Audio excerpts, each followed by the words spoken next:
Hello again and welcome to Spotlight, the interview show on RT. I'm Alvinov and today we'll talk about tolerance. The Council of Europe has launched a new campaign to challenge ethnic and race-based discrimination across its member states. The campaign is on the white paper on international and intercultural dialogue. Gabriella Battaini-Dragoni, who has been responsible for the preparation of the white paper, is the guest in our studio today. Gabriella Battaini-Dragoni is the Director General of Education, Culture and Heritage in Youth and Sport at the Council of Europe. She is the first woman ever to hold the rank of Director General in the Council of Europe. Through a variety of legislative and policy instruments, her directorate has contributed to the implementation of the Council of Europe's strategy on social cohesion in its 45 member states. Since 2005, Mrs. Battaini-Dragoni has also been the Council of Europe's coordinator for intercultural. In this capacity, she oversees the preparation of the Council of Europe's white paper on intercultural dialogue, the first of its kind at an international level. She has been widely published on a variety of social policy topics in both English and French language academic journals and international publications. Gabriella Battaini-Dragoni is our guest in the studio today. Hello, Ms. Battaini. Welcome to the show. Thank you very much for being with us. It's a pleasure. And please tell me, well, I'm looking at this new book, at this new white paper. What has changed in Europe that made the creation of this white paper necessary? The change is linked to the increased level of cultural, religious, ethnic, linguistic diversity that all European states are facing, and the need to find a solution to some of the problems that this diversity can bring unless it is properly managed. So the Ministers of Foreign Affairs felt that the time had come for the Council of Europe to really look into its own rich policy work throughout many decades, to look at the situation as it stands now throughout the whole pan-European context, and to identify a number of guidelines, policy proposals that would help member states to manage properly cultural diversity. So you consider your work, you consider this white paper, you consider it like a troubleshooter, like a list of rules and things mentioned there to help overcome the existing and possible problems? Yes, it's an important tool to identify some of the answers to the many questions that cultural diversity is bringing. We do not pretend that we have found answers to all the questions, but we are very proud to say that using the important legal work of the Council of Europe in the field of human rights, democracy, the rule of law, and the important work also in the education and cultural field, we believe that we have been able to find some solutions. And the important aspect about this text is that it has been formally adopted by the Committee of Ministers of the 47 member states of the Council of Europe. Consequently, it is not a list of wishful thinking elaborated by the Secretariat, but it is the consensual position that these ministers were able to find after long negotiations to come to the result of this text. Well, you mentioned with pride that it was adopted by all the governments, but what reaction of the national governments do you expect once this paper was adopted and published? Are they obliged to follow your recommendations, or how? This is a very good question. Obviously here we are not in the field of what is conceived as an international treaty proper, which is for the countries that ratify it, obligations. This is a white paper, that's why this terminology was used. It means that this is an analysis of the situation, of the main problems that we have to face. It is to avoid that our societies either implode or explode, and the solutions that are indicated appear as a compass, lines of actions that are suggested that can help, in many cases, member states to get some of the difficulties. Migration policies, in issues such as relationships between majority and minorities in a member country, issues related to the dimension of intercultural dialogue, for instance. On so many issues, we analyze the situation and come up with some very concrete proposals. When you speak about intercultural dialogue, the problems that may occur in Europe due to cultural problems, different people, different nationalities mixing together, do you mean only the relations of the old Europeans with the newcomers from Africa, from Asia, from China, from wherever? Or, say, do you consider problems between Italians and Sicilians, for example? There are cultural problems between them, aren't they? Absolutely, you are absolutely right. First of all, we start from the local level, bottom up, and we are running a program in which Russia is very strongly involved, which is called Intercultural Cities. And there what we try to see is a practical solution at local level, local authorities, the media, and also representatives of civil society, migrant communities or minorities can do in order to solve some of the inter-community relations at local level. But then there is the national level, as you rightly pointed out, issues of non-cohesion, I would say, between different groups in a given society that are autochthon people. Yeah.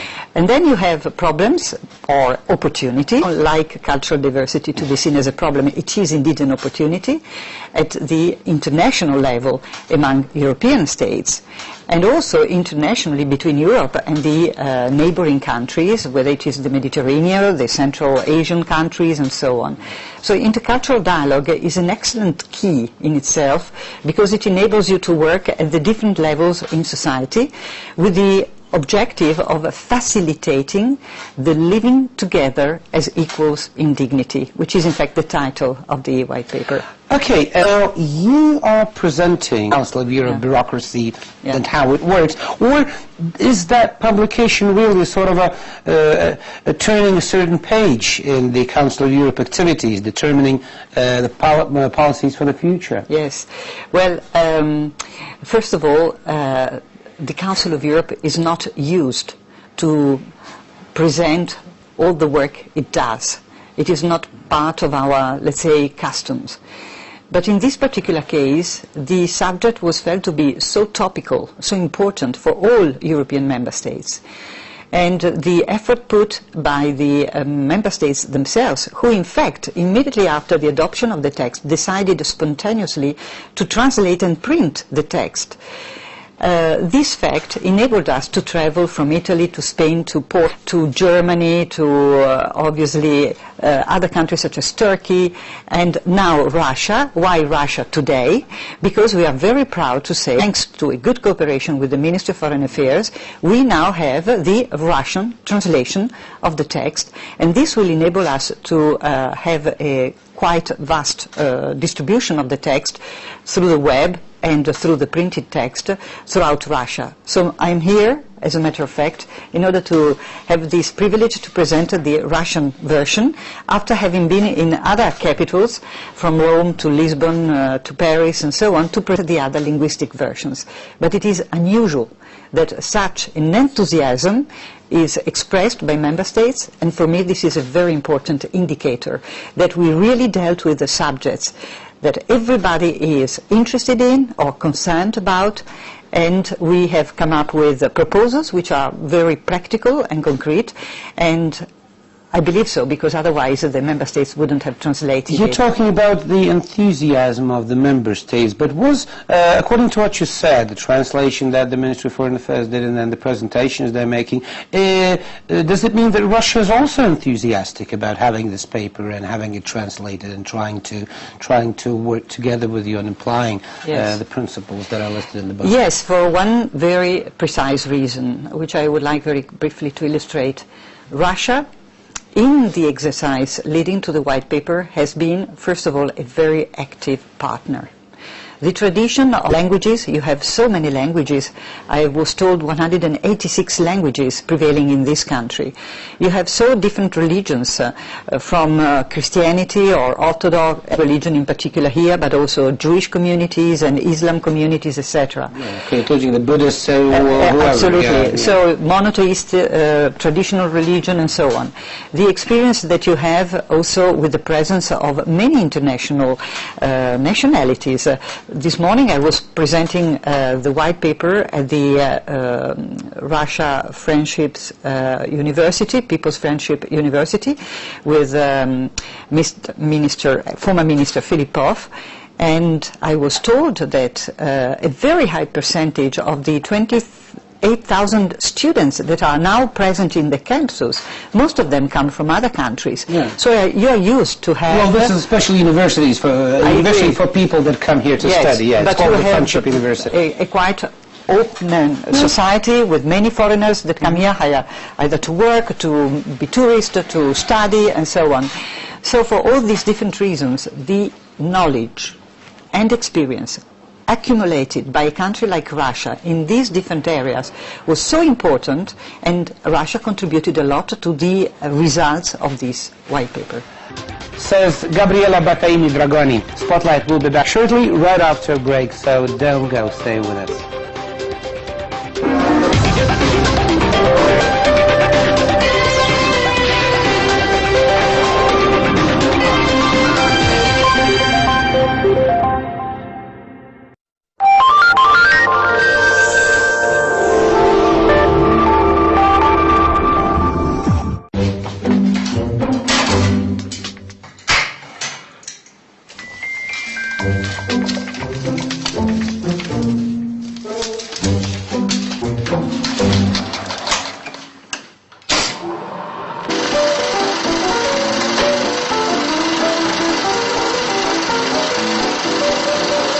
Do you want to get a fuller picture? Don't miss it on RT and our website. Hungry for the full story? We've got it firsthand. The biggest issues get a human voice, face to face with the newsmakers on RT. Every month with Future, we help you understand how we'll get there and what tomorrow will bring. The best in science and technology from across Russia and around the world. Join us for Technology Update on RT.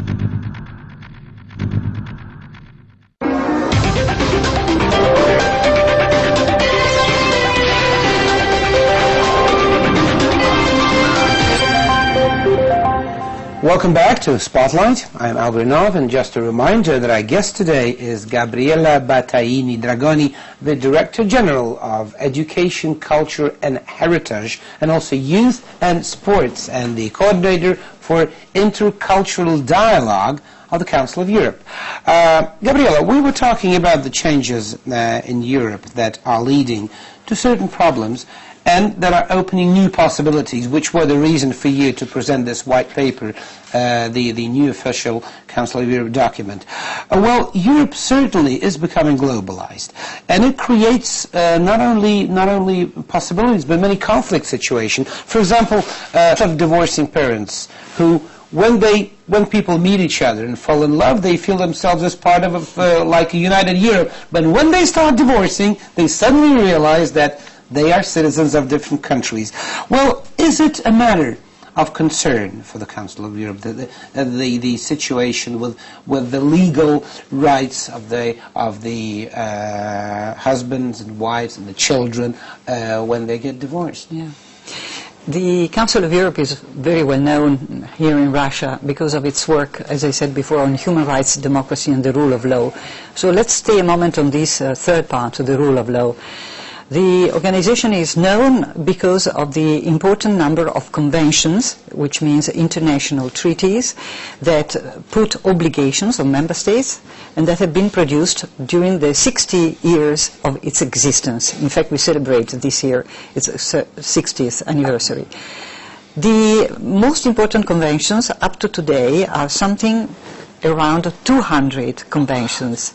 It means that the work of legal people coming together at European level to define the basic criteria of what has to be a legal European space is very important. Among these texts, you will find also texts that deal with the issue of rights of children and also the issue of adoption and protection of children. So some of the answers to the difficult family problems that you have just mentioned are to be found in some of the legal texts that have been produced by the Council of Europe.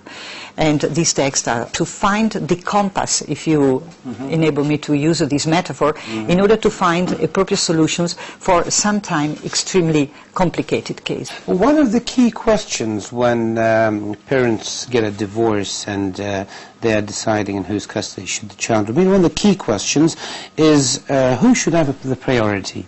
The woman, the mother, or the father?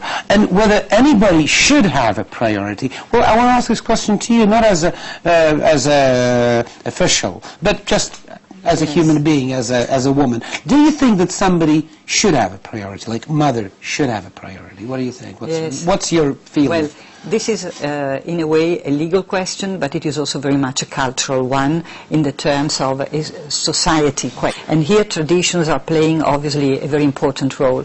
You ask this question not to someone who is deprived of in our societies to take care of the family has also been very strong throughout the recent years. But in order not to be subjective and to try to give you an answer, I would say that what is very important at the end of the day is the interest of the child. Full stop.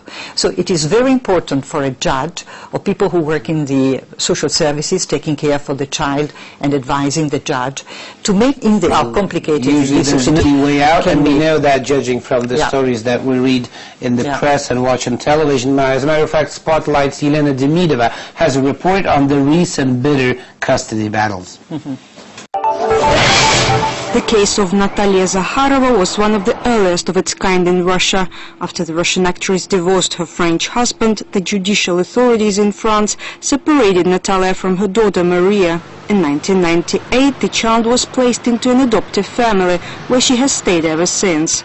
In 2000, the then Russian president... This is just one example out of around 50 similar currently under consideration in France and Russia.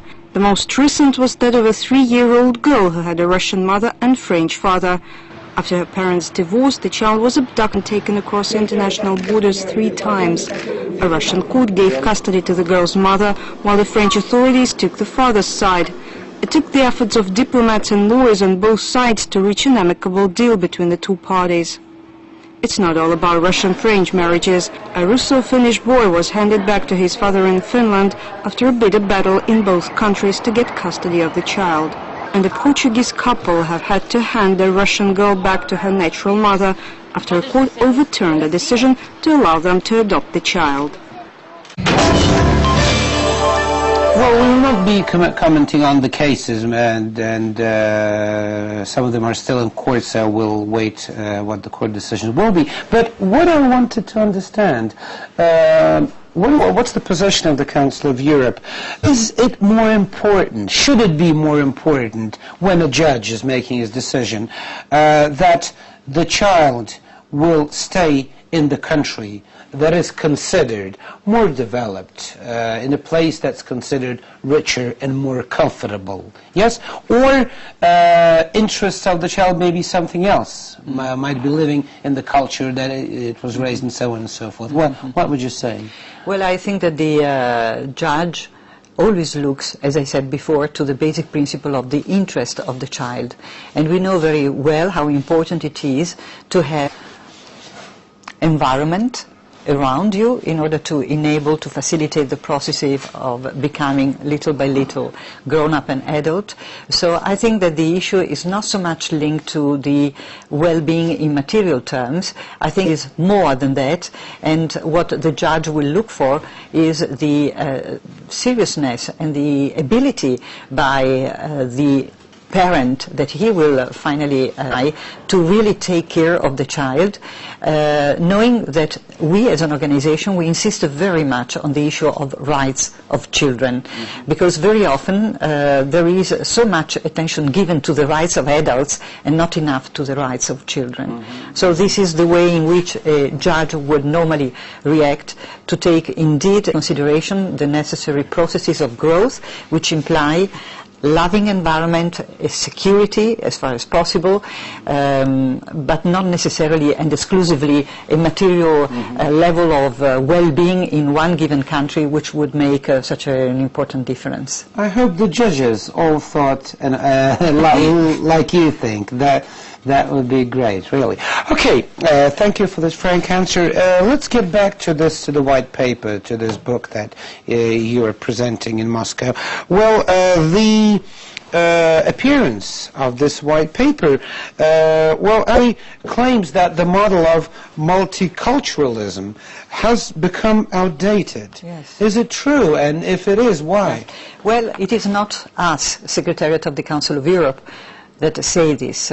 Before we wrote this well, text, I'm sorry, but whenever I come to London, yes, what I see everywhere, London is a multicultural city. Yes. So it's no longer a multicultural city. No, but what is it? I will explain what we mean. Before coming to the writing of the white paper, we made a very thorough investigation throughout Europe, and we were in contact with governments, parliaments, civil society organizations, covering migrants, but also organizations representing women, Roma, for instance, communities. We were in contact with the media, many colleagues of yours, and so we had a very important investigation process that took almost 1 year. Why did we did so? We did so because we wanted to, first of all, understand where we were as European countries in relation to these issues of patterns, model of. And you might be surprised to know, it was a big surprise for us as well, to find out that the two traditional models for integration, namely assimilation processes, where you have a majority imposing its own ethos, its own rules on the minority, on one side, and the other model, which is the one of parallel communities living next to each other, but not necessarily communicating or working together, the model which is prevailing in the UK, these two models were considered non-satisfactory for the purpose of integration. But the British are so proud about it. Not so much. And you call it non-satisfactory? Not so much anymore. They like to live in a society which is characterized by diversity. Yes, they are very open-minded in relation to different languages, religions, cultural patterns, cuisine, and so on. This is right. But the problem is that very often these different communities that have been come into existence in the UK, as in other countries, are closed.